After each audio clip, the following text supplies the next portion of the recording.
And we're going to go ahead and get started because we have a lot to share with you today. So welcome. Thank you everyone for joining today's webinar. We have a very full agenda, which is why I'm just moving ahead to get started with the introduction. I'd like to remind everyone that this is being recorded and the recording will be shared on our website later. This is the fall public webinar for the Gabriella Miller Kids First Pediatric Research Program, also known as Kids First. After today's introduction, our featured Kids First Exo-1 investigator, Jamie Flerlage, will tell us about progress on her childhood cancer project in the spirit of Childhood Cancer Awareness Month. Then we will hear from Steven Piccolo on how he used multiple Kids First data sets to find compound-heterozygous variants underlying multiple childhood cancers and structural birth defects. And finally, the Kids First DRC will update us on new tools and features of the Kids First data resource. We have built in 5-minute question periods after our speakers, but then we will open the floor at the end to any remaining questions. And I encourage you to make use of the Q&A function where you send it either to all attendees or all panelists so that all of us on the panel here can help address the question either privately in the Q&A if you send it only to all panelists or to everyone with the all attendees function. And during the question periods, we might even be able to read the question and answer it out loud.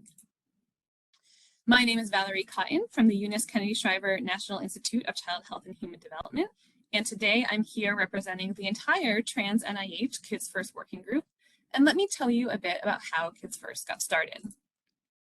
The program was initiated in response to the 2014 Gabriella Miller Kids First Research Act, which transferred $126 million from a presidential nominating convention fund to a pediatric research initiative fund and authorized the appropriation of $12.6 million per year for 10 years to the NIH Common Fund.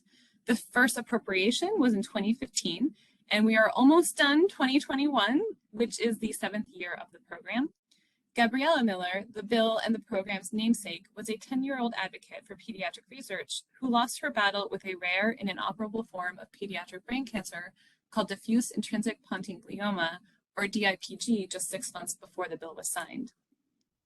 The vision of the program is to alleviate suffering from childhood cancer and structural birth defects by fostering collaborative research to uncover the etiology of these diseases and by supporting data sharing within the pediatric research community. And through our public webinars, including today's webinar, you can see how collaborative research and data sharing are truly accelerating pediatric research and setting the stage for improved diagnostics and therapeutics for patients and families impacted by these conditions. Childhood cancers and structural birth defects have profound lifelong effects on children and their families, and several publications have revealed associations between childhood cancers and birth defects, suggesting that there are shared genetic pathways underlying these conditions. But since individual childhood cancers and structural birth defects tend to be relatively rare, there was a clear need for coordinated efforts to build, combine, and study sufficiently powered data sets and make these data accessible easily to the pediatric research community. In the first phase of the program, we focused on whole genome sequencing cohorts of children affected by childhood cancer, structural birth defects, or both. And we have also been developing the Kids First data resource to build tools to facilitate and empower new discoveries and share the data with the wider research community to engage as many researchers as possible in trying to understand these conditions. In phase 2, we are continuing these efforts with the addition of new omics data types to our data generation. And we have published a new opportunity that invites many experts, including researchers, tool developers, and domain experts to contribute to improving the Kids First data resource. To date, 44 childhood cancer and structural birth defects cohorts have been sequenced or are somewhere in the sequencing and data sharing pipeline, with 23 data sets accessible to the research community through the data resource. For this year's Exo-1 sequencing opportunity, we have partnered with the Childhood Cancer Data Initiative and the Include project to sequence even more children and their families. Together, we were able to sequence 16,000 genomes from more than 7,000 affected individuals this year alone. And we are all committed to interoperability to ensure that the research community is able to seamlessly combine, find, and co-analyze these data sets. As a reminder, the Kids First data resource is a cloud-based platform made up of multiple tools designed to empower and accelerate collaborative pediatric research, not only with Kids First data sets, but also to enable researchers to co-analyze Kids First data with other pediatric data sets through the use of data and technical standards, interoperability, broad data sharing, and collaboration. From prior webinars and demonstrations, you've seen that the data resource portal is the primary public-facing entry point to the data resource. And this is where researchers and other members of the community can visualize the data and search to discover which data sets you want to learn more about or analyze based on your scientific questions. Once you are in the portal, you can apply filters to assemble a cohort made up of multiple data sets. Here, we're assembling a cohort made up of children with congenital heart disease or neuroblastoma to compare the two. And then you can filter down which data files you want to analyze. For individual level genomic data, you will have to obtain dbGaP approval to access the data. But once you do, you can push that data into a private cloud-based workspace in the Chematica platform. And this is where you can analyze large-scale data sets using bioinformatics workflows or interactive analyses in RStudio or Jupyter notebooks without having to download the data. The DRC is adding new features all the time, and today you're going to hear about some of their variant search features. During past webinars, I told you that we are part of an interoperability effort with Biodata Catalyst, Anvil, the Cancer Research Data Commons, and more recently, NCBI Sequence Read Archive. This effort aims to enable researchers to easily find and co-analyze multiple data sets that reside in these different cloud platforms. And I'm going to give you a little update, but I'll let you know that we have a new demo on one of the websites to show you the successes we've made so far. Like I showed you with Kids First, each system is made up of portals and cloud-based workspace environments where the various portals enable a researcher to find the data and then bring the data set into the cloud-based analysis where they want to analyze it, like Chematica. And the goal was to enable a user to pull multiple data sets from different platforms into one common workspace. I'm pleased to share that the group has succeeded in enabling interoperability across these platforms, and they continue to make progress on achieving this type of interoperability with the Sequence Read Archive, while also finding ways to make the entire experience more seamless for our researchers. And what this means is that a researcher can bring multiple Kids First data sets together with data from other initiatives like TopMed, GTEx, and TCGA. So congratulations to the NCPI team for reaching this milestone. In the meantime, more and more community members and researchers continue to access the Kids First data resource portal and genomic data sets, with more than 2,400 users accessing the portal and more than 360 data access requests for analyzing the genomic data. This top graph is the total number of data access requests over time. By request, some of you had asked to see this, so we're showing it to you. And the increasing number of total DARs is clearly associated with the increased number of total data sets available to the research community. This bottom graph shows you the number of DARs for each individual study. And in general, the data sets that are currently most heavily used are the data sets that have been available for the longest duration of time.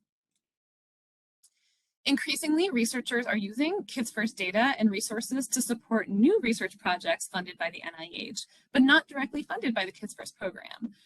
For this summary, I was able to do a deeper dive than we have in the past and pick up new grants that use Kids First data that we weren't really able to find before. And with the addition of recently funded projects, a total of 72 NIH awards that are not directly funded by Kids First are using the data and resources that we have invested in. 22 of these grants came from this R03, which is a relatively small 2-year grant. This one's specifically designed to support the analysis of Kids First data sets, but you can see that researchers are using other R03 grants as well. Additionally, a total of 18 R01s, which are typically longer and larger projects, leverage Kids First data and tools, as well as a variety of other grant mechanisms, including career development and fellowship awards. This is the same information represented over time. So you can see there's a pretty consistent flow of pink R01s and green R03s. And the total number is certainly increasing over time. I should say it looks like we have a drop here, but this is because most institutes have not yet had their end of year council round. So this graph is not yet complete, and you'll probably see this bar grow. And the availability of data is also resulting in novel findings in scientific journals. We are continuously updating the publications page, and we expect many more publications to get posted there in the near future. So I encourage you to visit that website for updates. And before I introduce our XO1 speaker of the day, I want to welcome our brand new data scholar, Anne Delette-Mays, to the Kids First community. Anne will be working closely with NIH staff, tool developers, and researchers that are part of both Kids First and Include to facilitate and implement data standards that will improve the usability, interoperability, and sustainability of these resources. So if you have a use case to propose or general feedback about how you want to use these platforms, please feel free to use our Kids First mailbox, which has been available for a long time, but we're also going to use it to continue to collect use cases, and Anne will be in touch with you. Okay, and with that, allow me to introduce Dr. Jamie Flaulage from the St. Jude Children's Research Hospital. She is a pediatric hematologist and oncologist specializing in Hodgkin lymphoma. She is the principal investigator for a pediatric Hodgkin lymphoma study and is involved in multiple international efforts to improve scientific rigor and treatment for these children. And I apologize, Jamie, that I couldn't get into all of your active collaborations, but hopefully that gives us a good start to hand it over to you. Thanks so much. Let me just pull up my slides.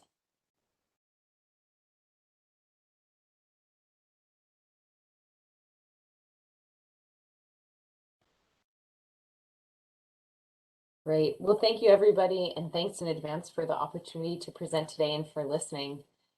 It's my absolute pleasure to present our germline variants in Hodgkin lymphoma multiplex pedigrees and some updates with you. And while you're hearing from me, you're really hearing from our whole study team. So it's been my complete honor to work with a huge team on this really large initiative. And it's taken several years. So we started off as collaborators and we are now friends. So I'm very grateful. Our study team, as I mentioned, is actually made up of lots of different people. I primarily reside at St. Jude, but you will see the NCI represented here as we very early on forged a new collaboration for this initiative with a historical cohort from the NCI that I'll tell you a little bit more about. So we're really grateful for their involvement that made this project possible. I'm lucky to be seated at an institution where we have an incredible wealth of knowledge in the field of genetics and genetic research. And we have a Center for Applied Bioinformatics that's helped us do all of this initiative. And you see their faces represented here, and they're on the call with us today. So I'm going to talk about Hodgkin, and to make sure that you understand where we're coming from, I'm going to give a little bit of background. Of course, the focus is on the genetics, and I'll come back to that. So in general, Hodgkin lymphoma is a lymphoma that arises from B cells. So your B cells are just a center that really make and where B cells proliferate to make antibodies, etc. It's a really active area within the body. This is a perfect setup then for making abnormal cells that turn into cancer and changes. The really interesting thing is, so when you look across these pictures, the left side is just a classic Hodgkin-Reed-Sternberg cell. It has sort of a binucleate or two-part nucleus inside that you can easily see in that big circle, and it's described as an owl's eye. And the reason this cell is so important is that unlike other cancers, when you look at the middle picture, which is a lymph node, you can see there are all these different areas of a lymph node.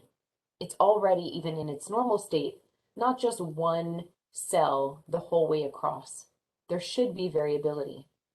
And then when you look on the right-hand side, so this is a Hodgkin tissue sample, and you can see that the stain or those dark cells are only actually a couple, and the rest of the cells are this light blue background. And it's why Hodgkin is actually so hard to study, is because the majority of cells in your tumor sample are actually just normal healthy background. And the Hodgkin-Reed-Sternberg cell from the left actually only just makes up 1 to 2% of the population in a tumor.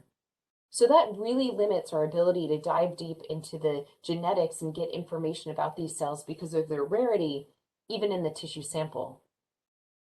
The second way it's been hard to study is that lymphoma is the most common cancer in adolescents, but it's actually fairly rare. So if you look at the pie chart on the left, you can see the circle for Hodgkin lymphoma. It only makes up about 5% of pediatric cancers.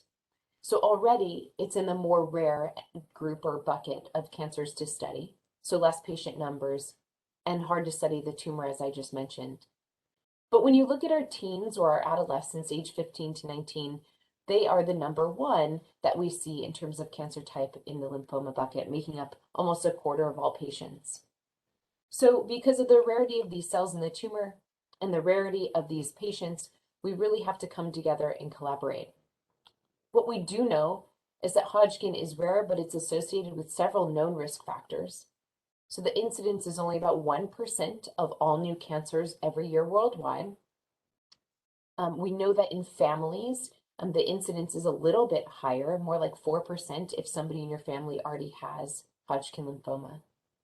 And risk factors to develop it, irrespective of if somebody else in your family has cancer at all, are people with autoimmune diseases tend to have a higher risk of having Hodgkin lymphoma, higher socioeconomic status, and almost a clean hypothesis theory, smaller families and family sizes, underlying immunodeficiencies can lead to this and are more predisposed to develop Hodgkin, increased antibody titers to EBV. So EBV or Epstein-Barr virus is just mono, and everybody has likely heard of that or been exposed. And we know in the process that EBV replicates and stays around in the body, it's actually a driver of lymphoma. Lots of people get mono, very few get Hodgkin, so it's not causal, but it's a driver. And then of course, and this is what we're talking about today, a family history of Hodgkin lymphoma is a factor that predisposes you. I show the picture on the right merely to show you just the staging and not to teach staging, but to show you that we have a really great resource here now at St. Jude called together.stjude.org, where you can learn more information about any type of pediatric cancer and hematologic diseases. It's in many languages, it's a wonderful resource, and as we learn more, we're updating the site. And so, for instance, after the study, if we're able to publish results, they will be there too. So we've known since very early, the publication from Fermini came out in 1974, that there is a clustering of Hodgkin lymphoma within families. However, the majority of the time, it's just one patient who gets Hodgkin lymphoma and the rest of the family is fine. So what's different about this familial aggregation that's been so well described? We know I put these puzzle pieces as a true play that where does it fit? We know that the familial susceptibility is a combination of genetic and environmental influences, but which are which, and which genetic influences are the ones that are most important. But of course, the rarity of these families really hinders our ability to do a deeper assessment of them. So specifically for the development of Hodgkin lymphoma, the environmental factors, as I started to mention before, are a younger age at onset. The time of onset, very interestingly, is more similar than the age of onset. And what I mean by that is that it's more likely in a family that, for instance, one of ours, the patient and the mother had Hodgkin lymphoma at the exact same time. Not that they both developed Hodgkin lymphoma when they both turned 18 or 15, etc. And we've seen this in a couple families, and there's some families in our cohort who had this, where the proband or whoever our patient one was, and another person in their family developed Hodgkin relatively in the same period of time or within a year or two of each other. So the time interval between diagnosis tends to be shorter for those who are living together.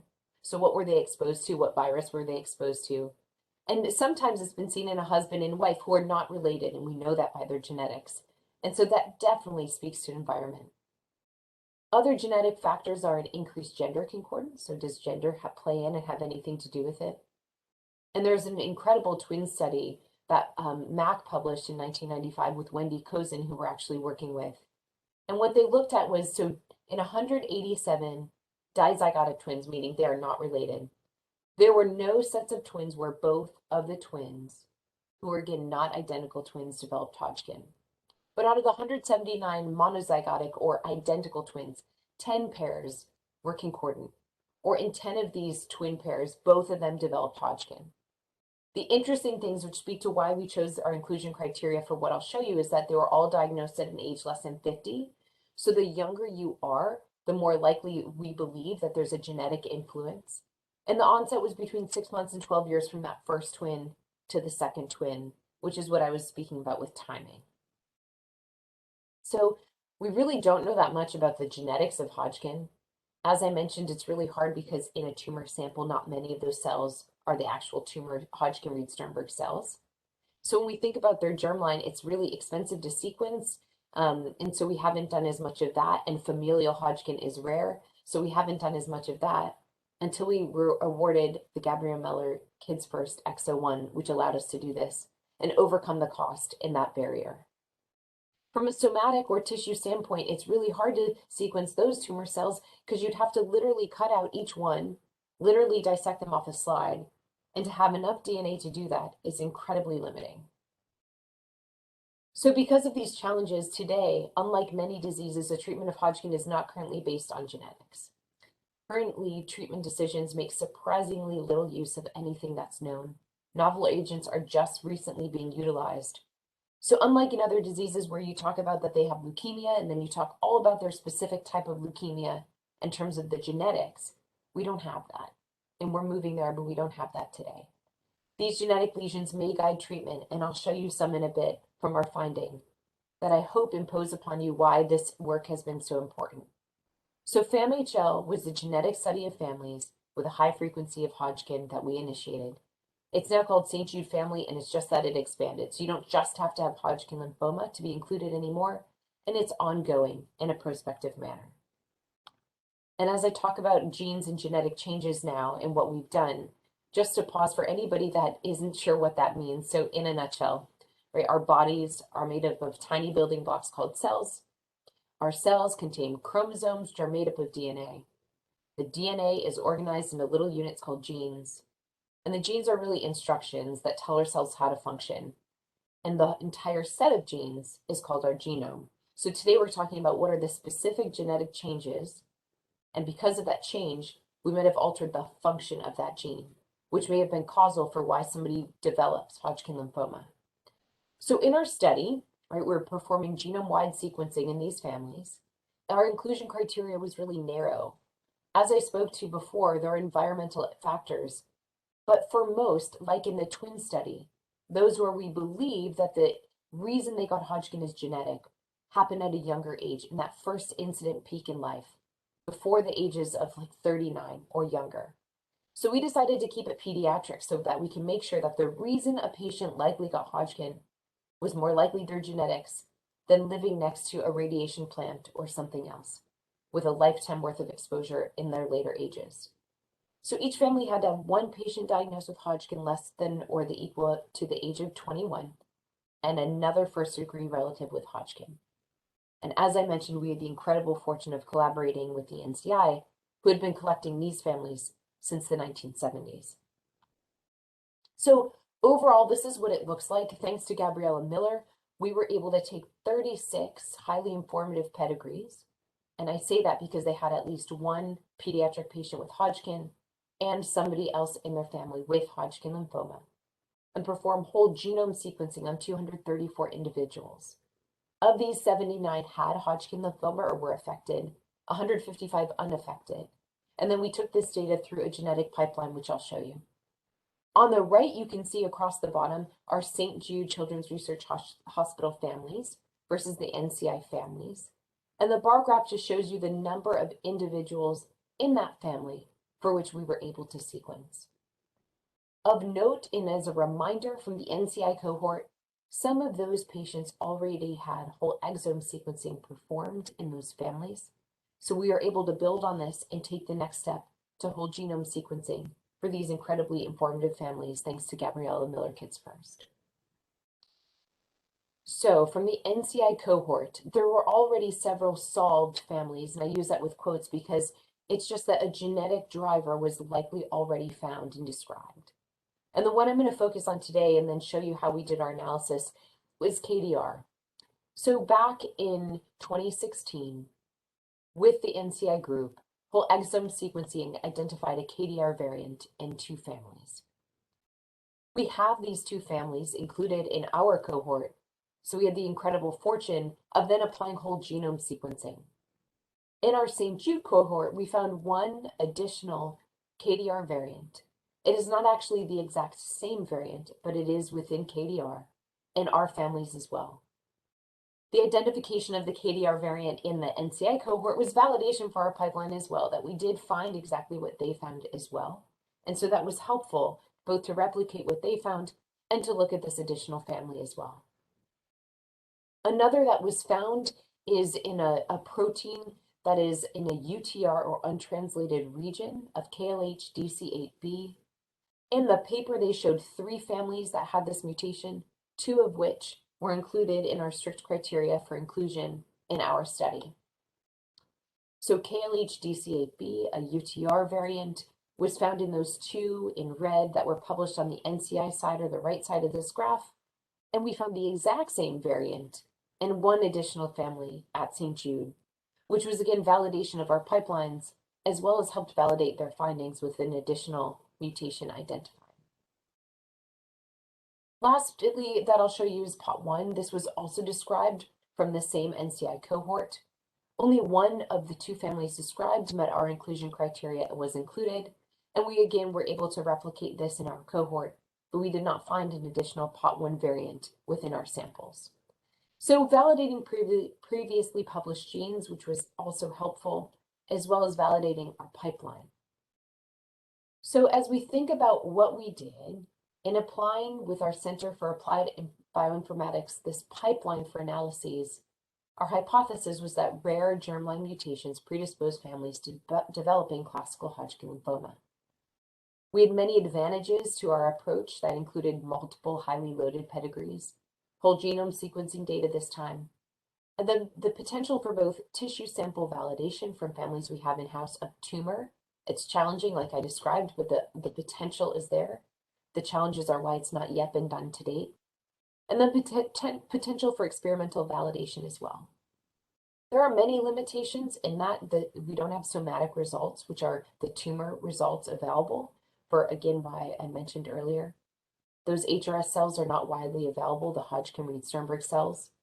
We had to rely on things like GM12878 cell line, a lymphoid cell line, for the calling of non-coding variants, etc. It's studied and there's more experimental data available, but it's not perfect. It's not a Hodgkin-specific cell line. We don't know the EBV status of our patients. This was not information that was included that was previously captured. There's reduced penetrance in pedigree, so not everybody that we think should have the carrying of a mutation does, or they have the mutation but did not develop Hodgkin. And we have limited ability to go back and update our clinical info. Again, this is a historical cohort, so there may be patients in these families who did develop Hodgkin, but we don't know that they did. So this is a huge schematic and overview of exactly what we've been spending the last couple years working on.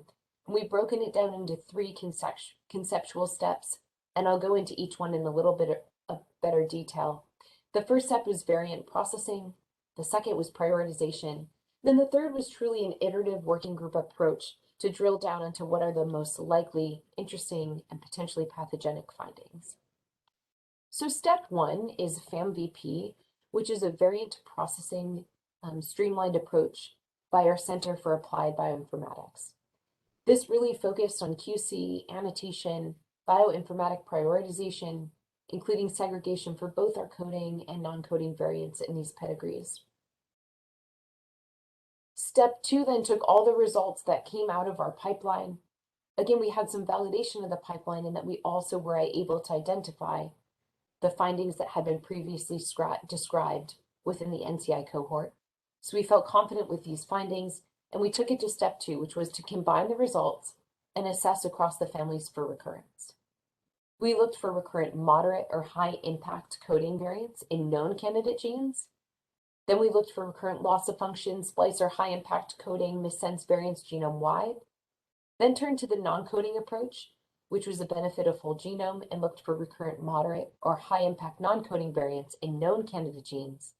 And then if none of those criteria were met, to check for private prioritized coding variants, and of course look for CNVs and SVs as well. So this still yielded a pretty lengthy amount of variants that we needed to drill down and say which are the most likely pathogenic.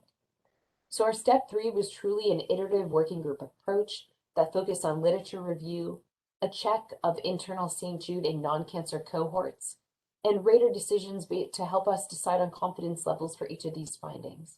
And in the end, we drilled down to 19, quote, high interesting findings, 17 moderate, and 12 low. This was an incredible amount of work. Each row represents a family. The details are not important, but to show you that for coding, we had 4 levels of prioritization. For non-coding, we had 8. And then we had internal notes to try and streamline this whole process. So the coding variant priority overview focused on C1 through C4, where C1 was if a variant was a missense variant, a loss of function, had a REVEL or CAD score of greater than 0.5 or a CAD greater than 20, was in a known candidate gene. And then C2, importantly, took off our REVEL and CAD score and said you had to be missense, loss of function, or in a known candidate gene, given the variability, as I have learned, and what people may call statistically significant or a relevant REVEL or CAD score. And so what you see in the plot below is each family and the number of C1 through C4 variants identified within that pedigree. There's a wide range, starting with the family all the way on the left, and a lot of that had to do with the number of individuals that were affected and the number of individuals that we had available for sequencing in a family that allowed for how strict our filtering could be. We applied a very similar process for the non-coding priorities, and here you can see priority 1 through 8, where priority 1 had to do if it fell within DNA hypersensitivity region or a transcription factor binding site, a reg-based score greater than 10 or an indel, it was in a known candidate gene, or was found in what would be close to a known cell type within our cell lines as well. The numbers are very large, and so here on the waterfall plot below, you just see the sort of priority 1 and priority 2, because as soon as you move into priority 3, there are more than 22,000. So as we drill down, what I'll share with you in the end is sort of our main findings for these highly interesting group, which were 19 different findings. The stars on the left that are red or orange, depending on how they project for you, are the published findings from the NCI cohort originally. And the purple star are those new findings that we were able to find within our own cohort. So here I'm going to talk to you about KDR, and the KDR story is very interesting. So there are 3 different pedigrees, again, 2 from NCI and 1 from ours. The variant found in our pedigree is slightly different. But why do we think this might be important? And I hope to impress upon you in this slide why we're doing this in the first place. So we said Hodgkin is rare. These families are also pretty rare. So why is it worth the cost and the price? So for instance, KDR, so it's a kinase insert domain receptor, also known as VEGFR2. It's a type 3 receptor tyrosine kinase. And importantly, it's a main mediator of vascular endothelial growth factor induced proliferation. The specific variant identified from the NCI paper in 2016 showed that it may increase downstream tumor cell proliferation activity. And so this may be a driver. And why any of this is important is that it turns out that, we have kinase inhibitors to treat cancer. Sunitinib is an example. So in these patients, there may be an option for targeted therapy based off this genetic finding. And as we've all learned, a lot of the targeted therapies are very well tolerated and also come with minimal side effects. And again, from the start, these are survivors. These patients are surviving. It has a really high cure rate. So the way we cure them is of utmost importance. So if this KDR that we now found in another family turns out to be significant, and for those that have a KDR variant, we're able to target it, that changes the face of treatment for that patient and individual, and potentially also changes options for relapse therapy, which are often more toxic. So this is the family 1, the first family from the KDR paper by the NCI cohort. And in these drawings, just to show you the pedigree, if you're less familiar, a square means a male genetically, a circle means a female, and the teal ones on the left bottom corner are the affecteds with Hodgkin lymphoma, and that's demarcated in the left upper corner where it's a fully shaded box. That means that they're an affected individual. The bottom left quadrant that has lines are those that also carry that variant. And so what we can see and what we can see from these is that when you go across the bottom, which is the details for this specific variant, it had a Rebel score of 0.6, a CAT of greater than 20, so pretty moderate at 34. And so this is likely a potential variant of pathogenicity. This is a second family from that cohort. So here you can see the pattern of those affected is a little bit different. Across the bottom, there's 2 siblings and then a cousin who were affected. And then we have an obligate carrier through the mother as you go up to that next level on the far right side. And indeed, we don't know that they were affected. Again, it's a limitation. It's a snapshot in time. They may develop Hodgkin later in life, but they were a carrier. And that was part of the forced function in our filtering to find potentially pathogenic variants. And so here's the second pedigree. Now here's the third. It's a very similar looking pedigree. You can see that there's 2 siblings that were affected. Again, up on the top right, there is a mother who technically, as far as we know, didn't develop Hodgkin lymphoma, but could later in life, and also had or carried this variant. And so again, here our variant was not exactly the same. It is a splice variant, which speaks computationally that it was likely pathogenic or it is a deleterious effect. And we can see here across the bottom that the CAD score is modest. Again, it's 23, but greater than our cutoff.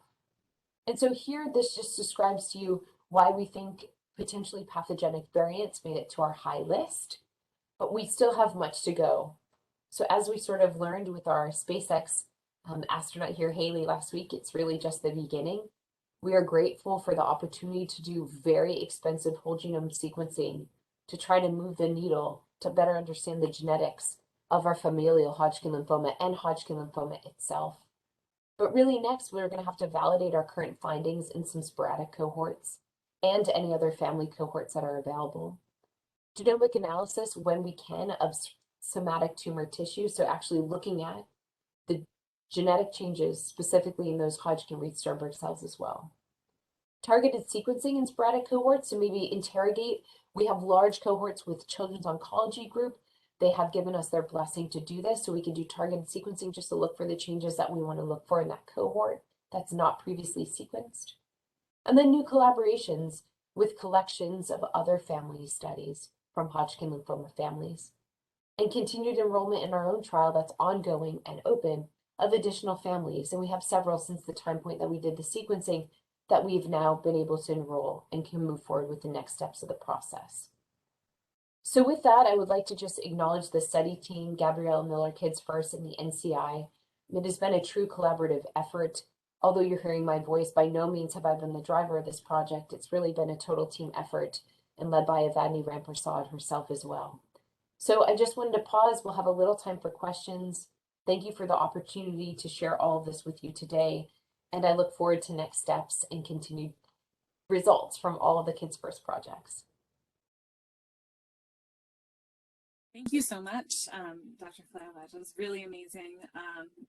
I don't know if I said it or if you said it, but you are also a recipient of one of those Kids First R03s. So that's exciting to us that you were able to use the whole genome data generated by the X01 and then continue to get further support for your work.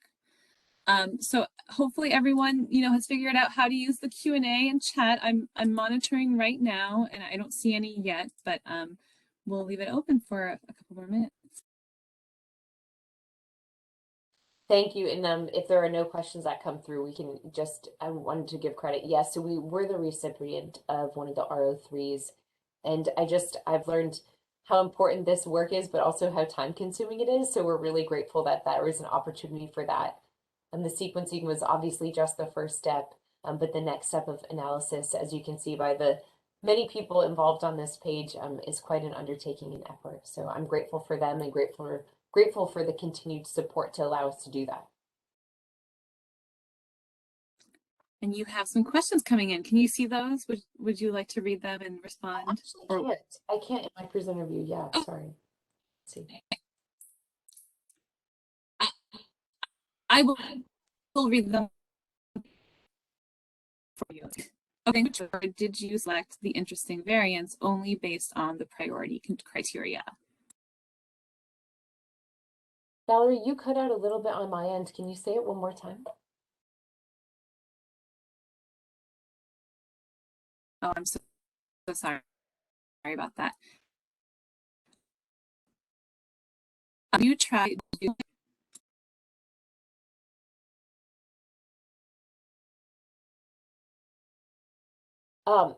I had a little trouble hearing you, but I can see the questions now. So the first question was, did we try GWAS on the cohorts, and did we select them based off priority? Yeah, so we have GWAS in the past. We did not attempt GWAS specifically on this cohort to date. And we did select the interesting variants based off those priority criteria to start, although we did do a subset of analysis that looked across all of the families to look for any other mutations that we might be missing as well.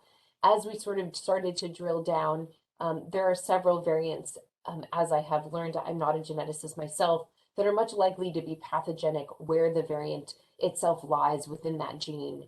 And so that is primarily where some of the priority scores fit in.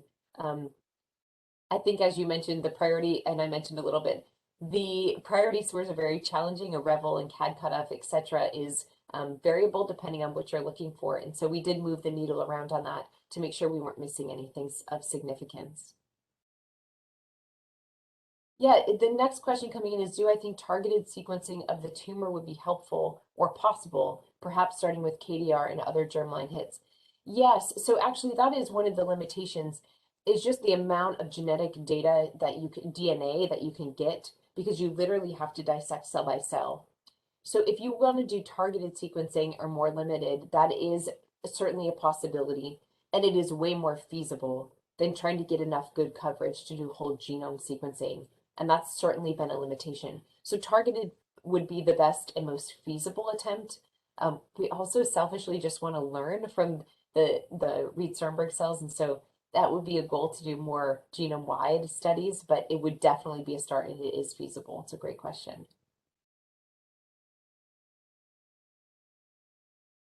So another question came in. Your variant prioritization scheme was great, but I wonder how many variants of unknown significance rather than potentially pathogenic might be left on the table. Yeah, so now I'm speaking a little bit out of turn because it was my team, not myself, who did this, but we did really try and look through and go through all the variants of unknown significance and see which of them might be potentially pathogenic by where they fell in DNase hypersensitivity regions, etc. So we did look at variants of unknown significance with a lot of scrutiny, not just the ones that have ever been described. And so actually, it probably didn't show enough, but in some of our C1, C2, C3, C4, they are not of known significance. They are unknown. So we do have a bit of both. And we did try and look at that with as much data as we had available. And then there's a question about the twin study earlier that I mentioned or missed, I'm sorry. For the twin study, is being identical a risk factor for Hodgkin? Based on the data it was shown, it looks like fraternal twin is protective or identical is a risk. Yeah, so no, there is not a higher percentage. Now, that is not my original study, but in general, in twins, we do not see a preponderance of Hodgkin. So if you are a fraternal twin, in theory, you are not identical and your risk of developing Hodgkin is as low as it is in the general population, which is very low. So being fraternal is not protective. It's just that it puts you back in the general pool. And again, Hodgkin is technically a rare cancer. But if you share identical genes, then this is what made us want to do this study. There is a higher risk of developing Hodgkin. And so we feel like there is a genetic predisposition, but it has not been well described. So yes and no. Being fraternal is just, your risk is like the general population, which is in theory protective because it's the risk overall is very low. But if you share genetic information and you have any cancer, you have a much higher chance that the identical twin will also develop that. And that is true with Hodgkin.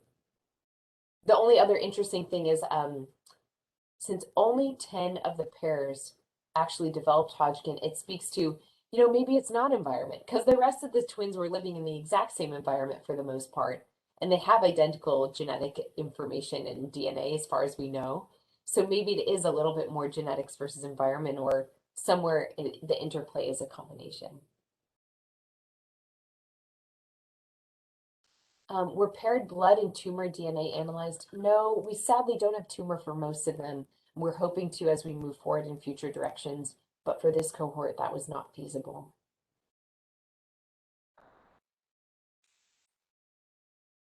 Did I miss any of the other questions? Thank you, Valerie. I think that's perfect. Hopefully you can hear me better now.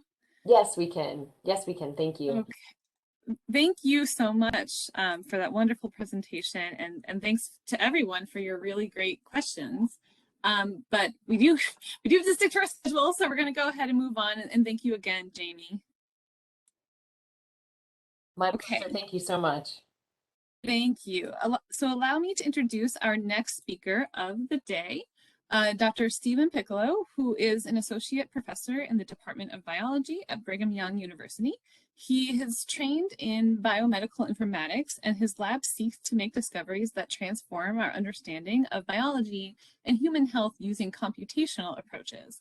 While his work is typically focused on cancer, he is going to talk about how he made discoveries across multiple Kids First childhood cancer and structural birth defects projects today. And Dr. Piccolo, I think you need to connect your sound, and I will hand you the presenter mode.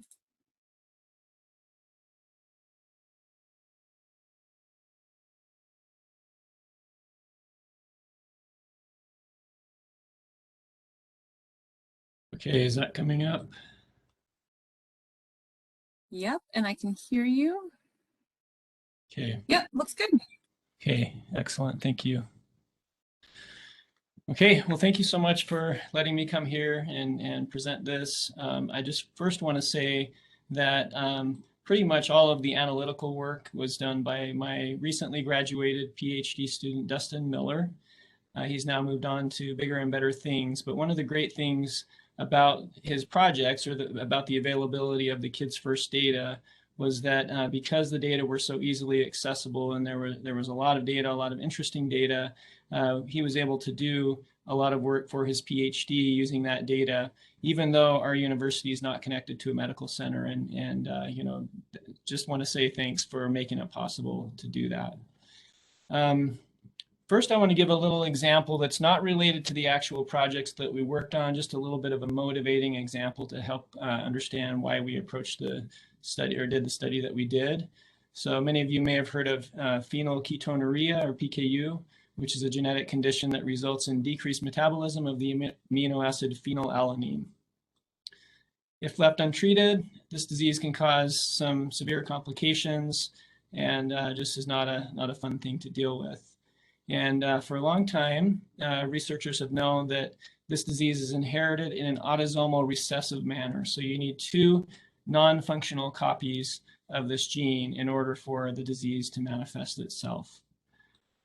So much of the time, many times, it's due to homozygous alternate variants. So two dysfunctional or non-reference copies of the gene, and there are certain variants within this gene that are known or have been known to be associated with disease development. But in some cases, there are individuals who have this disease who are heterozygous for one of the known variants. They don't have two copies that are known to impair the function of the gene. And so researchers were left wondering, what can we do with these patients, or what could be causing the disease for these patients at the genetic level? And so over time and through advances in sequencing technology, researchers were able to find that in some of these cases who were heterozygous for a known variant, they actually had two variants that were causing dysfunction of the gene, but they inherited one from the mother and one from the father. And these are known as compound-heterozygous variants. Okay, so if we visualize it, it would look something like this. You have two different locations, one on each chromosome, and both of those are causing the gene to not be able to fully function. The challenge, though, at least with the current technologies that we use, but also with earlier technologies, is that it can be difficult to know when you have two variants in a given gene. It can be difficult to know just from the raw sequencing data which parent each of those variants was inherited from. So in this first example, it's possible that we could see something like the first example where both of the variants are on the same chromosome, or both were inherited from the mother or the father. Whereas when there's a compound heterozygous variant, we want to make sure that each one is on a different chromosome.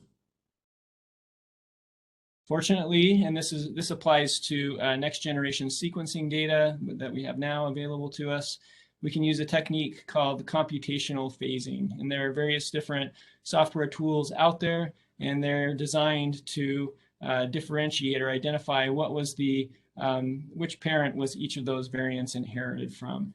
And they take the data, use some complex algorithms, and are able to infer quite accurately what was the parent that each of those variants was inherited from. This is just one example of a disease. These are some other diseases that are known to have compound heterozygous variants. This last one, Gly-1 Deficiency, was actually a disease that I learned about over the internet, but also a colleague when I was up at the University of Utah who went through the process of using social media and genetic sequencing to identify the cause of disease for a condition that his son had, and then now has worked with a cohort of people all around the world to learn more about the cause of this disease. So Dustin and I, we were interested in compound heterozygous variants, and we wanted to know what role do compound heterozygous variants play in pediatric disease development, which genes have these variants been identified in, how have they been identified over the years, and how have historically people evaluated the pathogenicity of compound heterozygous variants. So we wrote a paper, and this was specifically focused on pediatric cancers, not structural birth defects at this point, but we did a systematic review of the literature looking for papers that had reported analyses or identification of compound heterozygous variants in pediatric cancers, and we were able to publish that review in Frontiers in Genetics. Just to give you a little bit of a highlight of what we found. So first, we looked at many different articles, used different ways of searching to find articles that had reported these types of variants. And in the end, we found 26 articles, so not a lot, spanning 20 years that had reported compound heterozygous variants of some kind over the last 20 years. What we found was, this table kind of shows you a little bit of what we found, is that generally speaking, the cohorts in which these variants were identified were relatively small. Often these papers reported analyses where they were looking at a single gene, or as little as one patient in the study. There were some cases where there was a larger cohort of patients, and they were able to identify some variants in those cases. But by and large, these were relatively focused studies, just focusing on a single gene or a few patients. There are some genes that are known to play a role in cancer, either as a tumor suppressor gene or an oncogene or some other categories there. But many of those genes were not previously known to play a role in cancer, or on the flip side, they were studied specifically because they were previously known to have some relationship to cancer, rather than, and part of that is just because the technology wasn't around yet, rather than an unbiased study looking across the entire genome and trying to identify compound heterozygous variants across the genome. Another thing that we found interesting in these studies was that the methods used, or at least reported in the papers, for determining pathogenicity of variants varied quite widely. So some reported using tools like SIFT and Polyphen or other bioinformatics tools that can be used to try to evaluate the pathogenicity of variants, ClinVar, other resources, but there was no really strong common theme. Part of that is because they were published over the course of 20 years, but sort of no common theme in how, no consistent theme in how pathogenicity was evaluated in these papers. So we went on to try to improve this situation. So the first thing that we did is try to make it easier for us, and then subsequently for others, to be able to identify compound heterozygous variants in whole genome sequencing data. could also be applied to whole exome sequencing data. Okay, so with these DNA sequencers, such as we have from Illumina, what they produce are a lot of short reads. So working with those short reads, we can make inferences. Now we have newer technologies where we can look at use long read sequencing and other technologies that we can use to more easily determine the phase of variants. But there's still a lot of short read sequencing that's going on and a lot of short read sequencing that's available out there in the public domain. Okay, and what you get out of these sequencers are FASTQ files, and then after you run it through a computational pipeline, you'll end up with what's called a VCF file, or a variant call format file, that will list a bunch of variants, where they're located in the genome.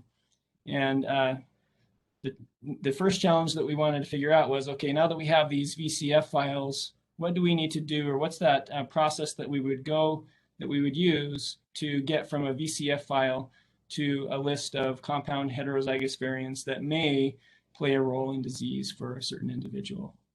So we asked, which software tools do we need to be able to do that? What software dependencies do we need for each of those programs? What inputs and outputs do each of these software tools produce? It sounds like it might not be that challenging, but it actually is pretty challenging, and took Dustin several months to figure out, maybe even close to a year, to figure out all of the details about how to go through this process of going from a VCF file to CH variants. And it reminded me of this tweet by Ian Holmes. He said, "You can download our code from the URL supplied. Good luck downloading the only postdoc who can get it to run, though." So that was the situation that we wanted to avoid. We wanted to be able to identify compound heterozygous variants ourselves, but we also wanted to make it easy for other people so they wouldn't depend on us specifically to be able to go off and look for CH variants in their samples. So don't worry too much about the details here, but this is the workflow, and you can see there are 13 steps in the process that we had to go through in order to go from those VCF files to a list of compound heterozygous variants that we thought that were potentially pathogenic. Steps like changing from one version of the human reference genome to another, depending on which reference genome your reads were aligned to, removing certain types of variants that are not compatible with the software that we use for phasing. That's sort of the best tools available at the time for doing phasing. Trimming and normalizing, annotating, filtering, all sorts of steps that were involved in that process. So what Dustin did is he created a tool, we called it Compound-Het VIP, that is out on GitHub. You can see all of the scripts that we used and a tutorial on how to use the software. And another thing that he did that I feel is critical to that is used a software or a technology called software containers. The most well-known technology for this is Docker, that some of you may have heard of. And so the idea here, it's kind of like a container ship, and we've actually been hearing about these in the news recently because of the shortages and the shipping delays and things like that. If somebody wants to ship something or some things from one location to another, often what they'll do is put it in a container, and then these ships just have to manage everything as a container rather than each of those individual items. So in the software world, this technology, Docker or software containers, can do a similar thing where we can take various different pieces of software, even data, configuration files, things like that. We can put it into one single container, and then we can hand off that container to somebody else and say, okay, here are the inputs that you need for the entire container. And then this is the, these are the settings that you can use. And then here are the outputs that you can expect to get from that software container or from that pipeline that's packaged within the container. Then if you want to use that, it's basically a few lines at the command line to pull the container from a site called Docker Hub. And then if you follow the examples on Dustin's site, you can execute the software and get the outputs. It does take some time. It might take a few hours or even a few days, depending on how many samples you have to execute each of those tools that are part of the container. But our goal was to make that process as simple as possible. And there's a paper that we published that we'd love for you to go out and read and use the software.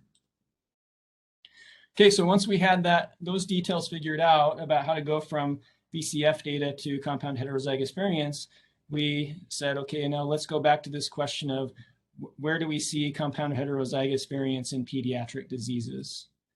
And just a little background, in pediatric cancer specifically, and this is not specific to compound heterozygous variants, but some researchers have studied, how often can we see a pathogenic variant in a known cancer predisposition gene, and have been able to identify those kinds of variants in relatively few cases. For structural birth disorders, relatively little is known about the genetic etiology of these diseases. And so we said, are compound heterozygous variants part of that missing heritability? Or if we can identify them more easily, might we be able to find some variants that could play a role in these diseases? Fortunately, we had the Kids First data that we were able to get access to. And one really important feature about the data, at least for many of the cohorts in the Gabriella Miller resource, is that they had sequencing data for trios. So data from both of the parents as well as the affected child. When you have data from all three of those individuals in a given family, it makes it easier for you to determine the phase and thus be able to identify which variants are compound heterozygous variants. So at the time that we had access to the data that we started this project, we were able to get data for 7 different pediatric diseases that you can see listed here. For some of them, the sample size was relatively small, whereas for others, as in congenital heart defects, the sample size was quite a bit larger. There were 2 types of cancer, Ewing sarcoma and neuroblastoma, that we had data for, and then the other conditions were related to structural birth disorders.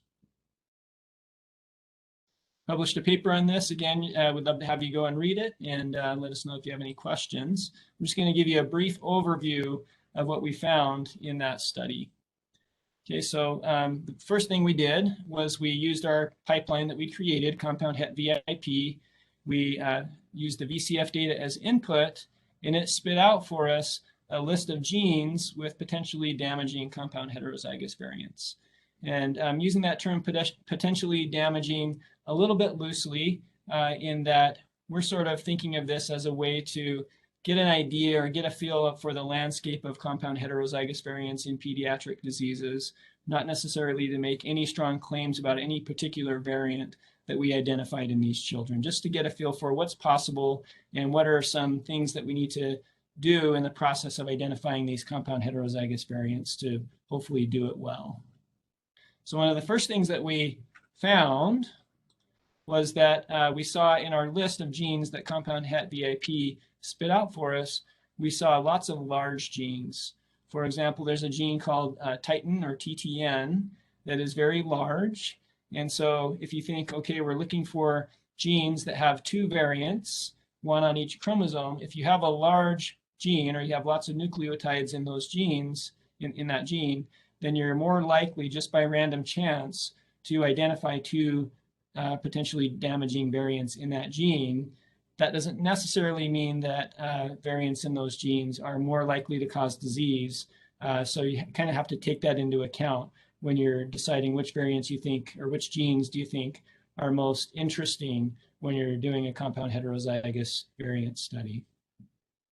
So what we did, and this was a relatively simple approach, but we think it helped to identify a better list or a list of prioritized genes that we have more confidence in than if we had just used that original list. So we went to the project for the 1,000 Genomes project. We downloaded data for 2,504 individuals. Most of these were not trios, but there is a way that you can use perform phasing even though you don't have trios. It's not as accurate, but it's still, we still think gave us a pretty good idea of variants that were occurring, compound heterozygous variants that were occurring in a seemingly healthy population. So we took the frequencies with which we observed compound heterozygous variants in the 1,000 genomes data, and we used those as a way to filter out or correct our results, our initial results, based on sort of what's our random or our null expectation for whether you should see a compound heterozygous variant, or how often you see a compound heterozygous variant in a certain gene by random chance. Okay, this graph is showing that the second column from the right is showing sort of a raw number of samples in which we identified a compound heterozygous variant, at least one. And then the last column on the right is showing, after filtering, how many of these variants were identified. So it did reduce quite a bit the number of variants, but again, we hope that we ended up with a more accurate list, or a shorter list, a better list of variants that could be explored further. The other thing we wanted to do was use homozygous alternate variants as a comparison. So how many homozygous alternate variants would we have identified? And then if we go through this computationally intensive process of identifying compound heterozygous variants, is it worth it? Or how many more variants would we identify if we go through that process, rather than sort of say, this is too much work, let's not worry about compound heterozygous variants. And we didn't see a huge increase. On that first column on the left is the number of potentially damaging homozygous alternate variants after filtering based on 1,000 genomes data as well. And then the second column is showing how many genes we found compound heterozygous variants in. So it did increase the number of variants that we would have identified by going through this process. Not by a lot, but enough that I think that it's worth the process of going and looking for these variants and considering them when doing a research study. I know there's a lot here, so I'm just going to tell you the high-level idea. We saw variants in several different genes. We didn't see anything super exciting based on the results that said, okay, here's a gene that we see compound heterozygous variants in that's known already to play a role in these diseases. But we did see a variety of genes that have potential, can potentially explain the development of these diseases. Mostly they were genes that had been previously identified as developmental genes, but in most cases we weren't really able to identify a clear link between the literature and the genes and the diseases that we found. Okay, so yeah, various different genes that could be interesting to explore further. In the last few minutes, I just want to touch on this other project that we worked on, where we tried to see, could we optimize this process of identifying compound heterozygous variants? One of the reviewers, when we were publishing our first paper, was, why do you need phasing at all? Can you not simply use Mendelian inheritance logic to identify compound heterozygous variants? The answer to that is, in many cases, you can. In fact, by our estimation, about 75% of the time, you can simply use Mendelian inheritance logic to determine the phase of variants. So if you look here at this example, if one parent is homozygous at a certain location and the other parent is heterozygous, and that occurs for both parents, then for the child, you can, just using simple logic, you can determine the chromosome or the inheritance pattern for the child, which parent they inherited each of those variants from. In the remaining cases, you would need a tool like ShapeIt4 to help with estimating the phase. But we thought, can we use the fact that we can we take advantage of Mendelian inheritance logic to try to improve our ability to phase and maybe do better than if we were just using ShapeIt4 or some other phasing program on its own. Here's a pipeline. It's much simpler than the other one, but basically you take a VCF file, you put it into this Docker container that Dustin created for this project, and then it'll spit out a bunch of information that you can use, a phased VCF file, and it will use ShapeIt4 when it needs to, or Mendelian logic, Mendelian inheritance logic when it needs to. It's also available as a GitHub repository and a Docker container. I'll just end on this graph here that's showing at a high level that if we use both methods or either method, we're able to identify many variants that they come up using both methods, but there are some variants that are able to be phased by Mendelian inheritance logic alone that are not able to be phased, or at least with the settings that we used, were not able to be phased using ShapeIt4, and then vice versa. There were some that we couldn't, as expected, identify using Mendelian inheritance logic, but we were able to use ShapeIt4 for those. There are some other programs that you can use other than ShapeIt4 that can kind of, where you may not need to use our trio phaser program, but there are some challenges with those, like with WhatsApp. You need to use, it uses something called readback phasing. So you need the raw BAM files in order to do phasing with that tool. So that can be challenging. You may have hundreds of gigabytes or terabytes of data that you have to work with. So in some cases it's worth it. In other cases it may not be. And then there are lab-based methods that you can use. And I don't have time to explain the details, but we found that when you don't have those other better technologies available to you, you can use trio phaser and do a really good job of identifying variants in short read data, phase variants in short read data. So lastly, I just want to thank Gabriella Miller, the Kids First program, for making the data available. The portal was super easy to work with. Whenever we reached out with a question, we were always able to get answers, and it's just been a pleasure working with people. We're also grateful for the Genome in a Bottle resource that we use for some of our validation. Okay. Wonderful, amazing. Thank you for such a great talk. You have several questions already percolating. Can you see them in the Q&A? I think so. Hopefully I will be able to answer them. I may have to have Dustin help me. I did make Dustin a panelist too, so he can help. Okay. So let's see. I'm going to start here. Do you think targeted sequencing of the tumor would be helpful? Perhaps starting with the KDR and other germline hits. Oh, was that for Jamie? That may have been for Jamie. Oh, okay. Yeah. Oh, that's right. It is. Let me look here. Here we go. What are the limitations for this phasing with respect to rare variants and short read sequencing length? We have observed quite a bit of these issues. We're curious about your experience. Dustin, you want to chime in and talk about that one? Sure. Can you hear me okay? Yeah. Yeah, so Dr. Piccolo mentioned there at the end trio phaser. So that's one of the things that always bothered me going through the phasing process was when you're using a computational phasing method, most of the time that algorithm is using some sort of haplotype reference panel. So if there's a rare variant that's not seen in that panel, then obviously that haplotype isn't going to be phased. And so one of the ideas with trio phaser was we wanted to use Mendelian inheritance. So if you have a rare variant, most likely only going to be in one of those parents.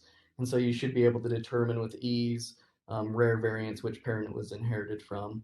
And so that's kind of one way I found around that.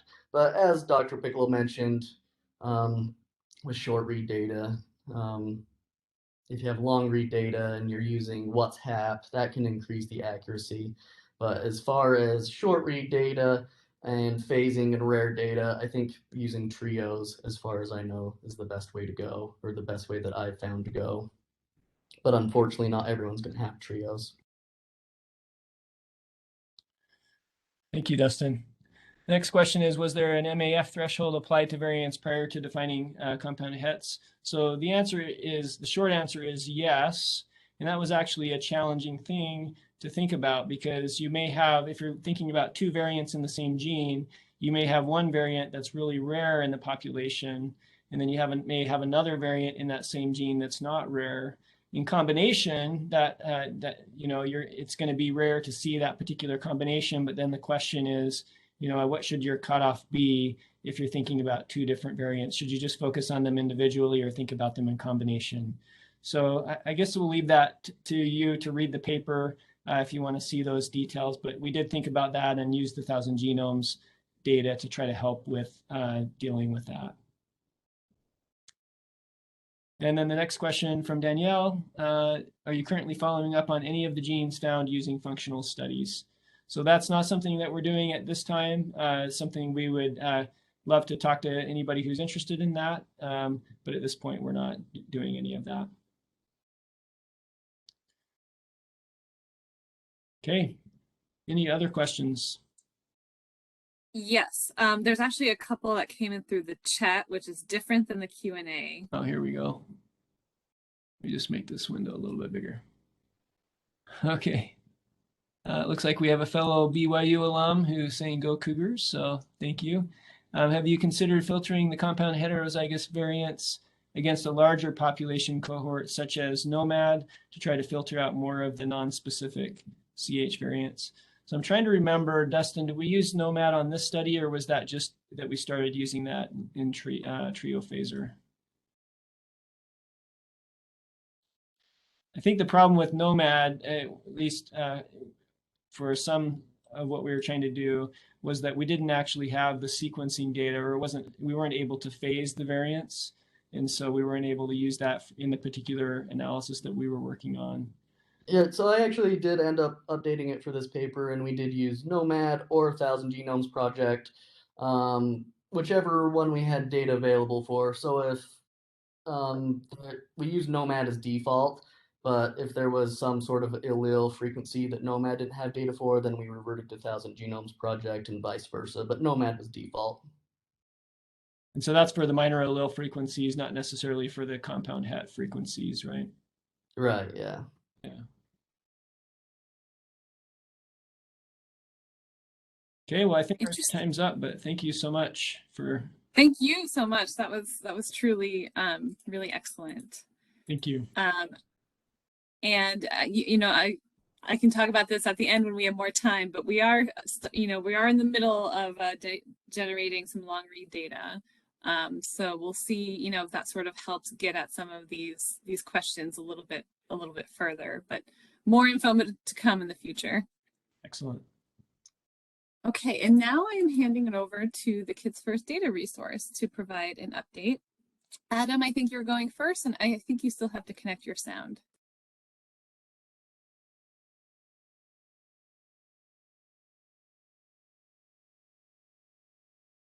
Hopefully you guys can hear me, and it's a pleasure to be here today. Can you guys hear me, Valerie?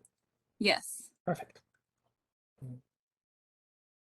So it's a pleasure to be here today, as always. And what we'll do today is really present some updates about where the Data Resource Center is presently in terms of its development of the portal and additional resources, additional updates on some updates on our processing workflows that pertain to somatic variants. And then we'll end with some future directions of where we're heading in ways that we hope to engage those of you who are attending today. So I'll start briefly and then turn it over to Yun-Kun, and then I'll come back after Yun-Kun and finalize. So as I mentioned before, this past year is really full on into what we think of the knowledge creation phase of the Data Resource Center. And as Valerie highlighted, and if you go to dbGapp's homepage right now, you'll see that especially over this last month, we've really been releasing a large amount of data across a large number of studies in ways that we hope many of you watching and others will begin to engage these data. And so with this spike of data release, we've really been thinking about empowering these data resources in a unique context of the Data Resource Center, and really, I think, trying to empower the kind of studies that you've heard about today more broadly. Some numbers you can see is that the number of participants is really rapidly expanding. This is just the proband numbers, and then you can see, even if we just look at the distinct variants and the number of recurrences of variants within this landscape of whole genome sequence cohorts, the numbers get quite large. And the biggest challenge, as you've heard, is really interpreting, filtering, and discovering across those cohorts, not just in any one specific cohort, but really across it in ways that spans both structural birth defects and cancer and across disease discovery.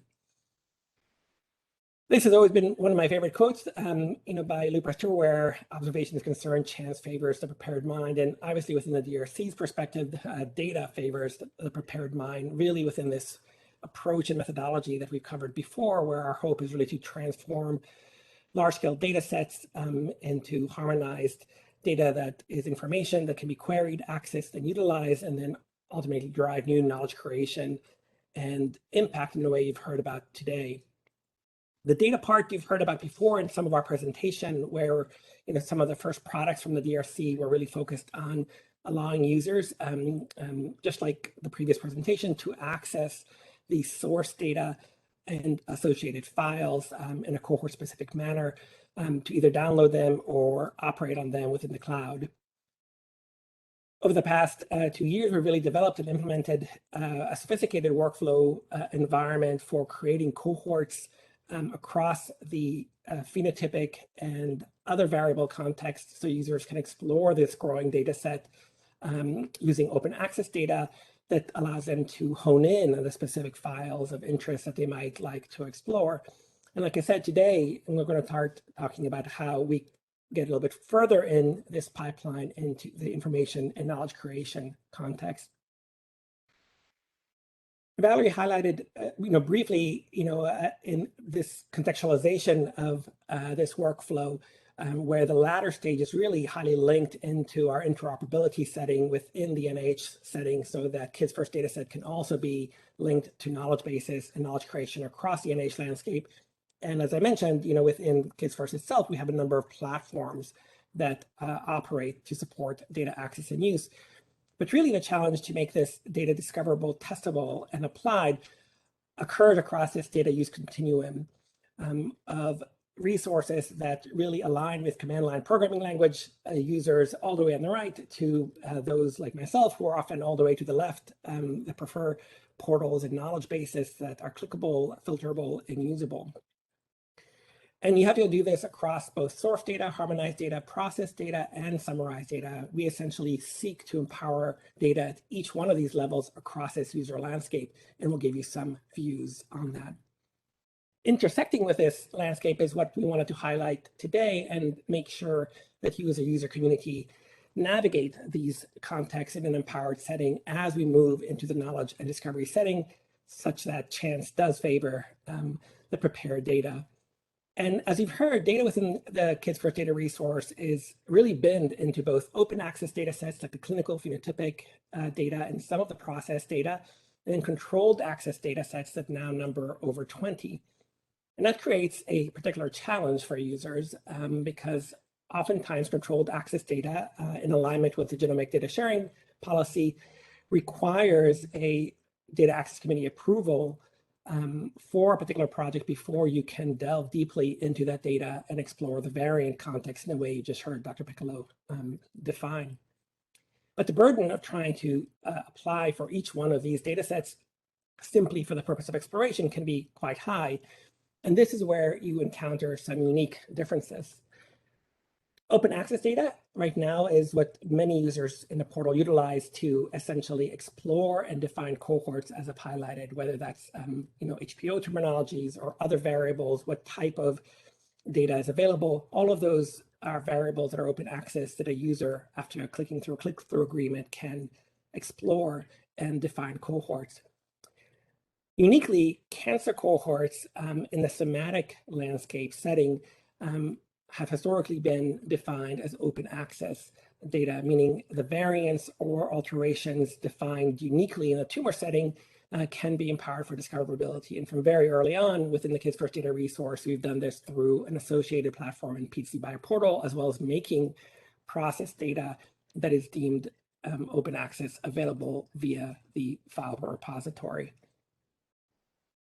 But I'll come back after Yun-Kun talks a little bit more about our somatic update to really empower this discoverability setting in ways that align with partitioning of germline and somatic alterations to talk about some of the next implementations for the germline setting. So I'll turn this over now to Yun-Kun, who will update you on some of the workflows we've implemented to fully empower the somatic queryability in an open access setting.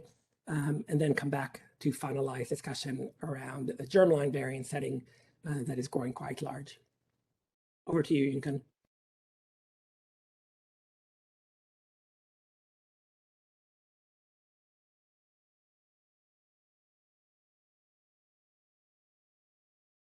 Thanks, Adam. Can everyone see my screen okay? Yes. All right, thanks. I'm Yun-Kun too. I'm help to lead the bioinformatics engineer team here at CHOP and for DRC. So I'm going to present the updates for the somatic workflows that we've been implemented for a couple of months. Just a quick recap on our somatic workflows. So our somatic workflows take both tumor and normal paired NGS data, so whole genome, whole exome, or targeted as input, and then leverage multiple colors to detect mutations. So for all the way from single nucleotide variants to copy number variants and structure variations. So in general, for this updates right now, we are updating this workflows in three areas. One is we will include annotations for potential germline variants, and also we're going to include annotations for cancer and hotspot mutations to rescue some of the hotspot. And then lastly, we offer those somatic variant cloning files with 2 access levels. So open access, which is open to public. So those will with the germline potential germline variants will be masked there. And then for the controlled access VCF, there will be no maskings, and then we will deliver data as the originated output from those colors. So I'm going to explain the details for each updates for the potential germline variants and annotations. Like this IGV or this plot showed we're taking both normal and tumor or affected samples as input. So we will compare them to find the potential detected somatics. So those somatics were only presented in tumors or affected tissues, not presented in normal. But by adapting the GDC's germline variant masking guidelines, even though some of those variants were not presented in normal, we'll still take them out and annotate with the nomad ideal focuses. And then if that quote unquote detected somatic mutations yields a high ideal focuses in the nomad, there will be a potential chance that this is a germline in the populations, and then we will still consider this as a potential risk of release that variant. So what we're going to do is we're going to mask that variant as a protected site and only release that in a protected VCF. And then we're not going to release that in a public VCF. And then the VCF, we're going to add a tag in the VCF, use nomad _hi. So you're going to tell that if you have access to the open controlled access VCF, and then be able to find what are those potential germlines that are considered as a high ideal frequencies in the nomad. And then I just want to quickly mention that the threshold we are using, again, by adapting the GDC's guidelines, are using 0.1% in the nomad to set this cutoff. All right. And then the second annotation, which is on the hotspot mutations rescue. So here, this Venn diagram presented in what we do for this single nucleotide variant clones. So we're using 4 colors, STRACA2, MUTEC2, Lancet, and Verdict. So these numbers in the Venn diagram represent how many colors I call it, right? So when we detect these mutations from our pipelines, we will deliver those colors results as is. And then we're going to also deliver our consensus results by comparing the mutations between different colors. So if one mutations were reported by more than 2 colors, or they can be reported by all colors or only 3 colors or only 2 of them, those were considered as good variants as well. So we're going to include that in our consensus method of VCF. So what we call this is a 2 out of 4 methods. So as this little circle illustrate, those calls will be reported. So what we're going to do here is for those unique calls that are only called by each colors, we'll take them. This is a new updates that we're going to take them out and put them on this cancer hotspot list, which we published on the cancer hotspot.org. This database essentially has around 25,000 samples, patients in it, covers more than 300 types of tumors across 30 different organs. So if any of the mutations are only called by 1 colors from our pipeline, but it also presented in that cancer hotspot database, we're going to rescue that and put that in the consensus methods. So with the idea that those mutations are cancer hotspots, and then they are very valuable for the downstream cancer studies. So we want to put it capture it and make sure we deliver that data as a open access data. So that results will also have our VCF tag. We're using hotspot allele equals 1 under the info field in the VCF. So you will be able to use that tag to find those hotspot mutations.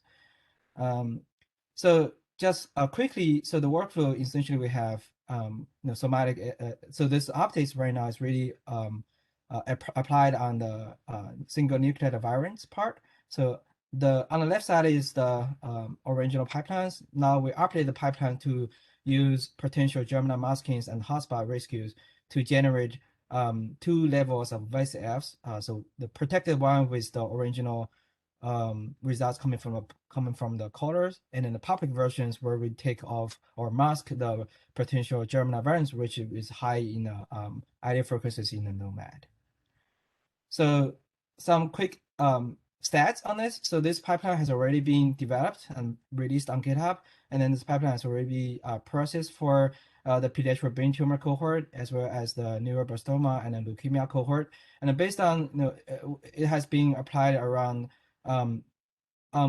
or almost 2,000 samples, and then based on those tasks, the average runtime is about 1.2 hours, and then costs about 40 cents to run it. And based on what we've seen so far, it around 14% of the previous reported somatics are more high allele frequencies in nomad. So that's those mutations being masked as only available in a protected VCFs. And then another stats we had is it's about 0.001% of the cancer hotspots mutations get rescued. And then if we divide it by the samples, that's almost 0.7 or close to 1 hotspot per tumor get rescued. So this is based on, we will continue monitoring those stats, and this is what we've seen so far for this. And then there are some additional resources for this updates. So we have our blog post we posted on the Kids First portal, and then also have the pipeline development released on GitHub. It is our 3.0 release. And then the next step, we're going to register those files in our system to make sure those both public and protect the VCF from the somatic workflows are available on the portal. And then we're going to also deliver those data, refresh those delivery projects for all the EXO ones. And then lastly, we have several cohorts, cancer cohorts from the past, from across different phasic years that's in our queues. We're going to process those data as planned. So that's my main updates. And then lastly, so the workflow, as I shared, looks pretty straightforward, but this is actually our snapshot of the details of the workflows. It's pretty comprehensive. There's a lot of optimization in it. So special thanks to the team, Miguel and Dan, who leads the development part, and Bo Zhang and Brian Ennis, who helps process all this data. And also David Higgins, who is our scientific community program manager, worked with the team to pull the blog post up, and also put our support emails there. Feel free to contact us if there's any questions. Pause here and see if there's any question. And then give back to you, Adam. Thanks so much, Ying-Kun. And so what Ying-Kun's really highlighting is the DRC's continued efforts to both optimize, as Ying-Kun mentioned, open access data that reflects processed data as interpreted by DRC-based workflows that are shared. And this really recognizes that we have community members that are intersecting the Kids First data resource at multiple starting points of the data lifecycle. We have teams who are essentially accessing the source or raw data and running their own pipelines, and then increasingly a larger number of users who are utilizing processed data sets. And those processed data sets still fall into those 2 categories of controlled access data or open access data. And a key task for us has been, especially in alignment with the mission of the Kids First program, to intersect across the pediatric cancer and structural birth defect domain. A key task has been bridging across those access constraints and opportunities while empowering discoverability. And I wanted to go through a couple of those use cases as we move forward. A couple of things just to note is that, especially over the last month or two, as we've been releasing all these new studies, the landscape is dramatically growing, not only in total number, but even here, and this is just a snapshot actually from the variant workbench, across each one of those studies, even if we just restrict to ClinVar annotated as pathogenic variants, you can see that across cohorts, there are a significant number of annotated variants. And that's really, just a slice of the variants that are annotated as pathogenic compared to, as I mentioned earlier, all the variants that actually come out of the pipeline. So really empowering that context is a central challenge, especially for users who are trying to navigate this question. How do I know which studies I need to apply it for access, or if my genes or variants of interest are relevant for a particular Kids First study? How can I do the kind of queries that you can hint at in the open access setting, but also in the controlled access setting, or know when I need to dig more deeply into a data set? One place where we've been empowering this has been in the variant workbench. And so let me switch context here. Oops, sorry.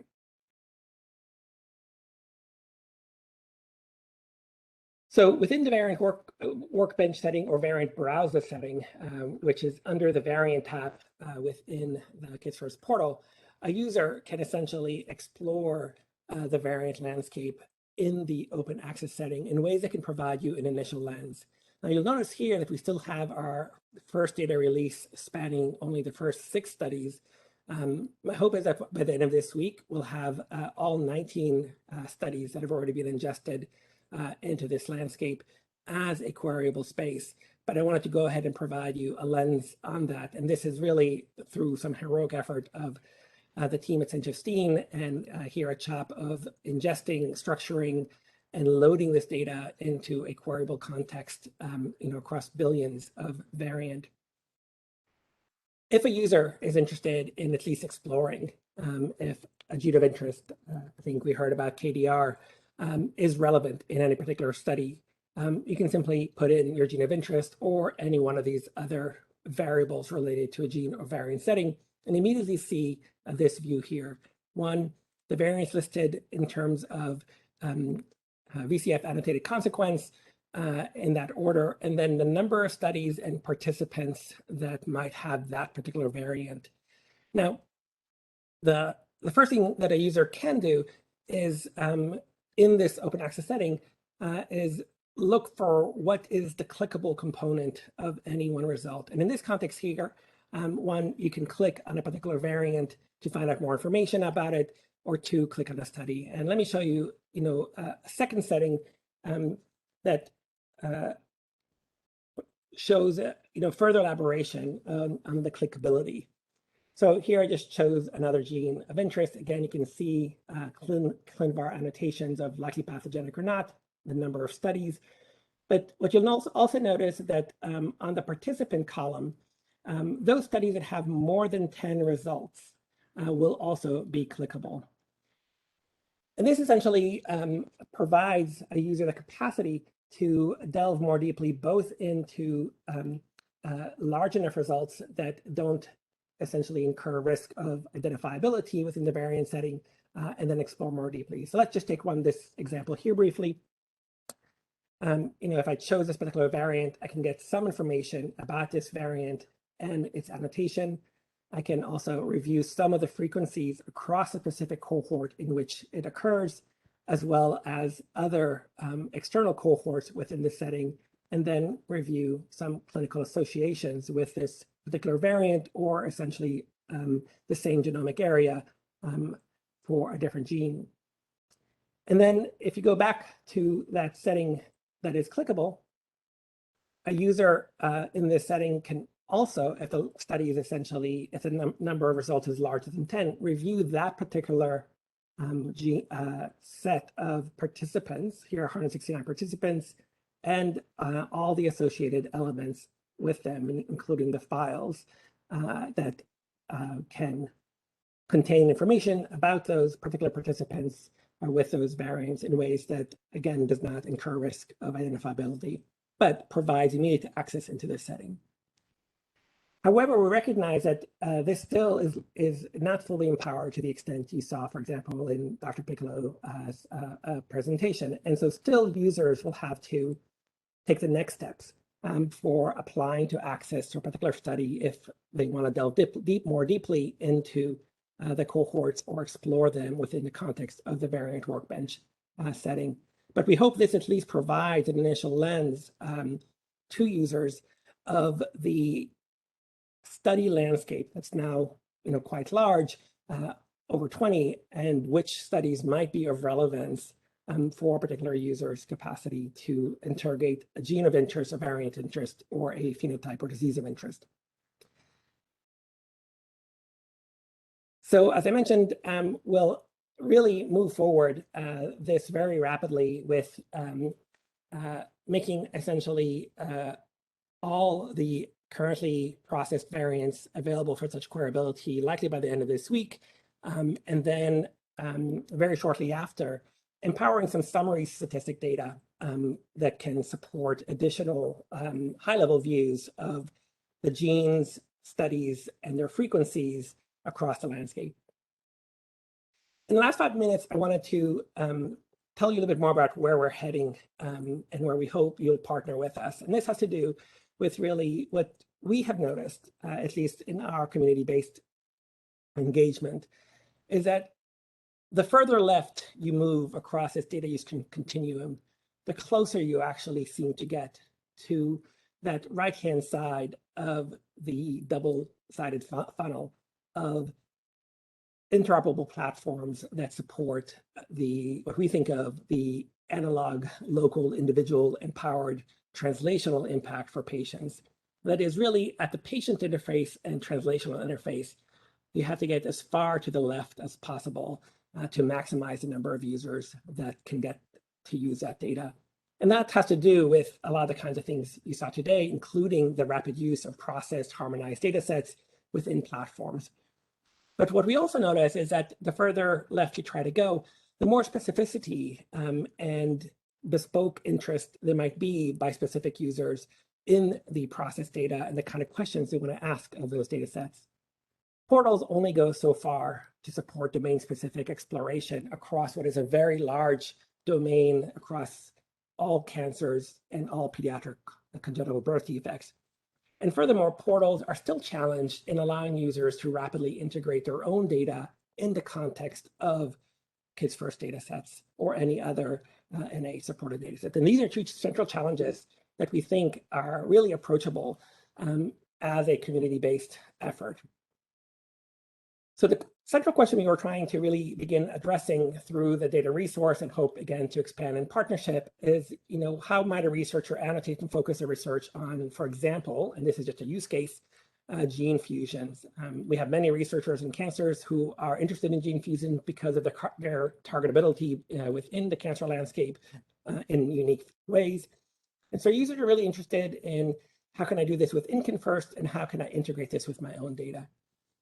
And as we began releasing data sets, we noticed that some users took it upon themselves, and Federico Marini from Mainz, Germany, from the Johannes Gutenberg University, in association with a Anafuse R package that supports the detailed annotation and filtering of gene fusions, decided to launch a ShinyFuse application. ShinyFuse really an appendage of a Shiny application for fusion genes.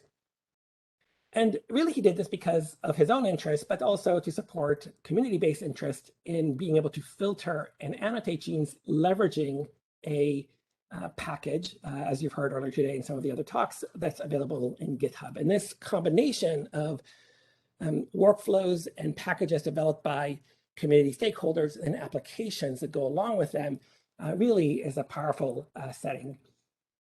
And so we really are beginning to think about this end-to-end discoverability landscape of a user being able to create cohorts within the Kids First data resource, push them into Chavatica, and then how can they operate on that data in ways that can then make them immediately usable within the context of an application. And thanks to Federico and Alex's Lemonade Stand Data Lab, we were able to at least pilot some of this, and also in support from the Severn Bridge team, such that a user can potentially take their own cohort of processed files or their own cohorts of unprocessed files, leverage Kids First data resource workflows, and combine these in ways that can then be interpreted in a Shiny application or in future implementations, Apaters as implemented by Avi Mayan's laboratory at Mount Sinai.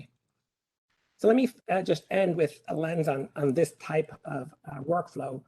So this is the Shiny Fuse application that Federico launched within Minds.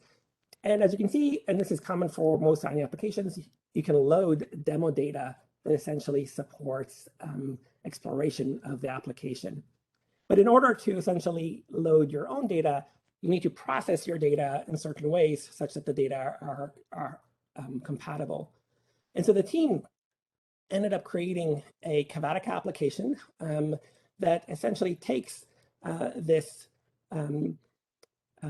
Anafuse workflow, and it supports essentially ingesting a Kids First data resource processed Fusion file across Ariba and other workflows, integrating, annotating, and preparing the ultimate Anafuse filtered Fusion TSV that the application expects. And then a user like myself can take those files that have been pushed into Chavatica, and in this context, it's these 3 files here from either Star Fusion, Ariba, or the RSM results, and then simply load them into an application that has been defined to align with the GitHub repos workflow, run that application, and then produce essentially a file that is the result of that workflow, such that someone like myself, for example, can take that product file that the output engenders and then come back into my favorite Shiny application. And instead of loading the demo data, I can browse, choose my produced file, and instead it will give an error for a second and then load the file that I just reviewed, and then I can play and filter and utilize that application instead. We think that this type of workflow that essentially takes and builds and process data files or source files, but links them to community developed application is really a next phase of development for the Kids First data resource. And we hope that really many of you on the call and others can begin contributing to the development of these applications in ways that can support bespoke or specific use of data sets in a robust way.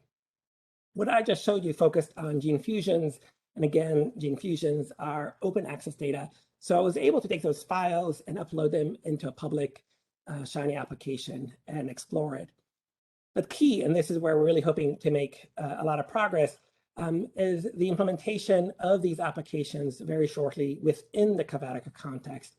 And this is an area of really robust work and exploration with the community that we hope to engage, already have some ongoing pilots in this, such that the controlled access setting and features of the Chavatica platform can impart knowledge as to what data sets you have access to and allow you to operate on them within a whole suite of applications that are much more further to the left of that clickable, explorable context. And we really look forward to community partnership in these efforts as we deploy these new applications. And thanks so much. And again, thanks to all the team within the Kids First DRC across a large number of institutions that are supporting this, as well as all the Exon 1 investigators and sequencing centers who have been unabashed and wonderful partners to date. It's really an amazing setting for discoverability in ways that I think the Kids First data resource and associated programs are really leading in innovative ways. Thanks so much.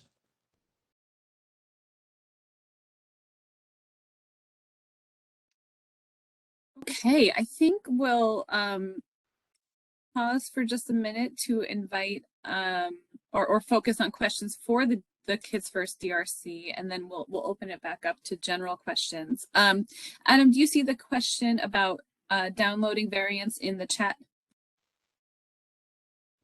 I do not. Let's see.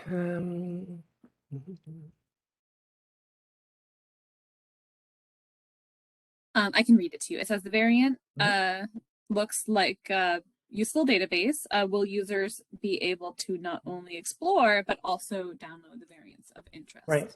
This is a very common question that we receive. Variants and alterations that are somatic can be downloaded presently. Still, in the setting of germline variants, users still need to have controlled access privileges in order to download and explore variants at scale.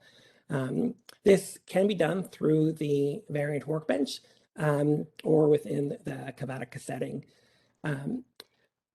As we deploy some of summary level statistics on the cohorts, you will be able to download summary level views across genes and variants, but not at the subject or row level setting as of yet, until you, as a user, have controlled access privileges to that.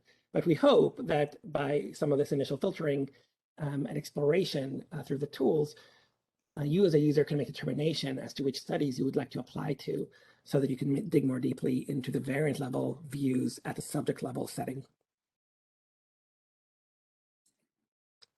And Adam, in the Q&A, there's a question about leveraging animal model knowledge bases with genotype phenotype data. Do you want to try that? And then I can help elaborate on that too.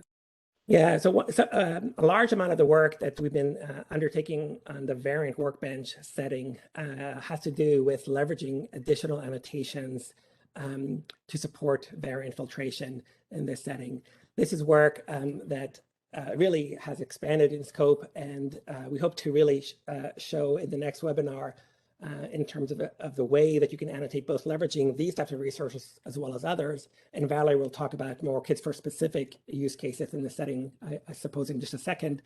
But also, along with the Common Fund data ecosystem, we're working closely with Baylor to add additional features, leveraging ClinGen and ClinVar, and additional workflows for annotation. So we really hope to provide a really robust filtration and annotation setting that harnesses these multiple resources as you're highlighting. And Valerie, maybe you can comment on the Kids First specific model organism setting. Sure, yeah. Oopsies, I have to make myself presenter again. But this gets back to some of the opportunities that we have put out there.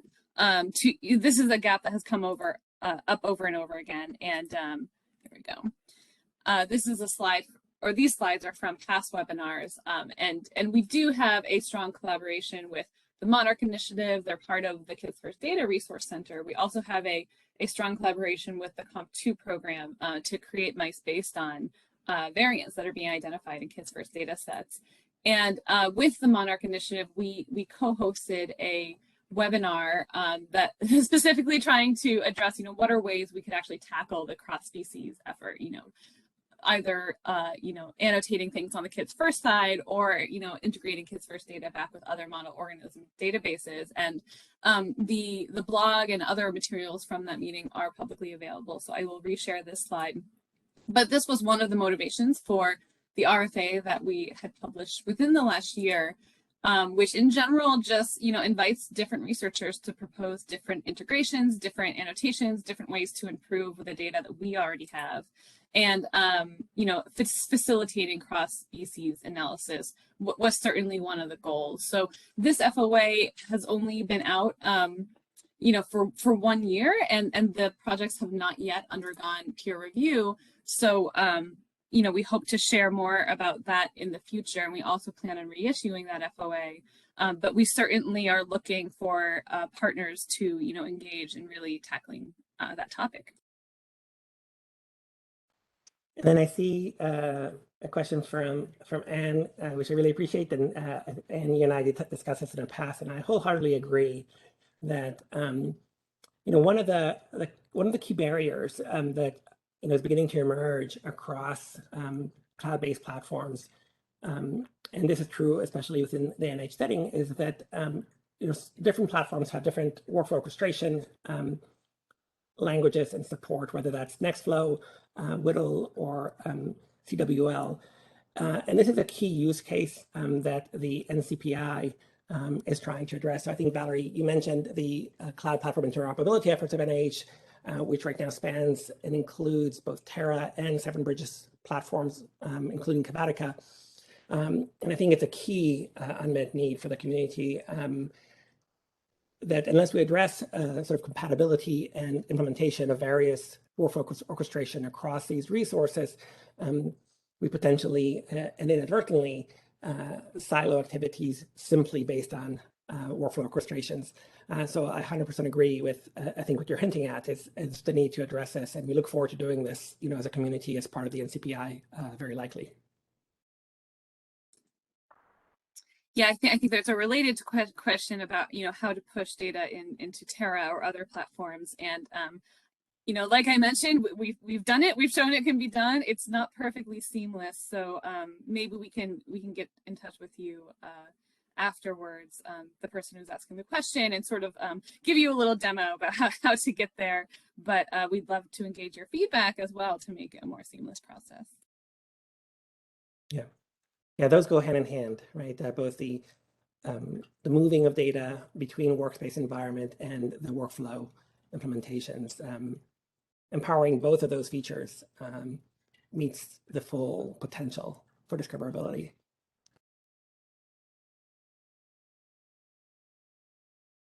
Okay, I'm looking for additional questions. Okay. We did get some questions in advance as well, so I did prepare just a couple extra slides. Let me get that running. The question everyone always asks is what FOAs are available. We do maintain a list on our website, but sometimes FOAs expire, so we do try to keep everything up to date. I did update our list of FOAs that are available for data analysis.